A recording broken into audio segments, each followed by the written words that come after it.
চাঁদাবাজি ও সন্ত্রাসের রাজনীতি আর চলতে দেয়া যাবে না, এমন হুঁশিয়ারি দিয়েছেন বরিশাল ৩ আসনের সংসদ সদস্য প্রার্থী ব্যারিস্টার ফুয়াদ। যখন বাংলাদেশে সেবার প্রশ্ন আসে, জনমানুষের রাষ্ট্র গড়বার প্রশ্ন আসে, আমার হাসপাতালে চিকিৎসার প্রশ্ন আসে, আমার রাস্তায় নিরাপদে নিঃসংকটে হাঁটবার প্রশ্ন আসে, আমার মা বোনদের নিরাপত্তার প্রশ্ন আসে, আমার ব্যবসায়ীদের চাঁদামুক্ত পরিবেশে ব্যবসা করবার আকাঙ্ক্ষার প্রশ্ন আসে।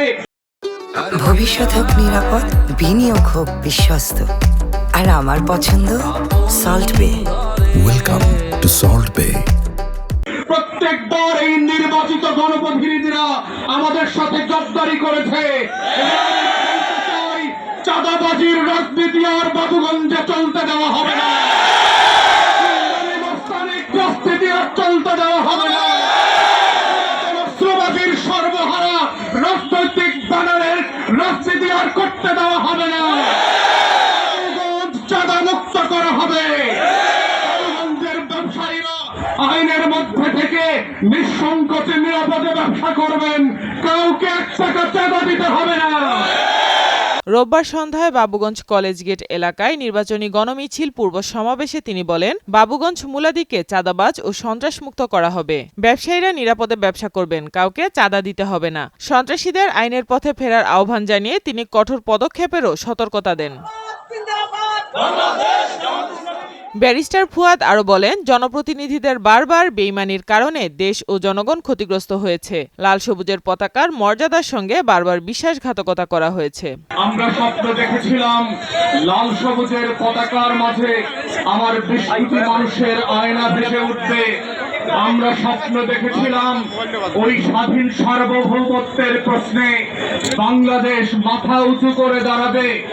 বাংলাদেশের 20 কোটি মানুষ স্বপ্ন দেখেছিল যে দিল্লির আধিপত্যবাদের বিরুদ্ধে, বাংলাদেশের আভ্যন্তরীণ স্বৈরাচার এবং ফ্যাসিবাদের বিরুদ্ধে বাংলাদেশ নতুন করে গর্জে উঠবে। কিন্তু আমরা বারবার দেখেছি বাংলাদেশের নির্বাচিত রাজনৈতিক দল এবং জনপ্রতিনিধিরা আমাদের সাথে গদ্দারি করেছে এবং বেইমানি করেছে। তারা আমাদের বাংলাদেশটাকে আমাদের হতে দেয় নাই। তারা বারবার লাল সবুজের পতাকার সাথে গদ্দারি করেছে। বাংলাদেশের স্বাধীনতা সার্বভৌমত্বকে নিয়ে দিল্লির কাছে বেচে দিয়েছে। একইভাবে দেখতে পাচ্ছি গণ অভ্যুত্থানের পক্ষে যারা রোল প্লে করেছিল, ভূমিকা রেখেছিল, এমন রাজনৈতিক দলকে আজকে আবার নতুন করে শুধু চাঁদাবাজিতে চ্যাম্পিয়ন হয় নাই, দিল্লির কাছে মাথা বিক্রি করে দেওয়ার প্রতিযোগিতায় তারা নতুন করে চ্যাম্পিয়ন হওয়ার চেষ্টা করছে।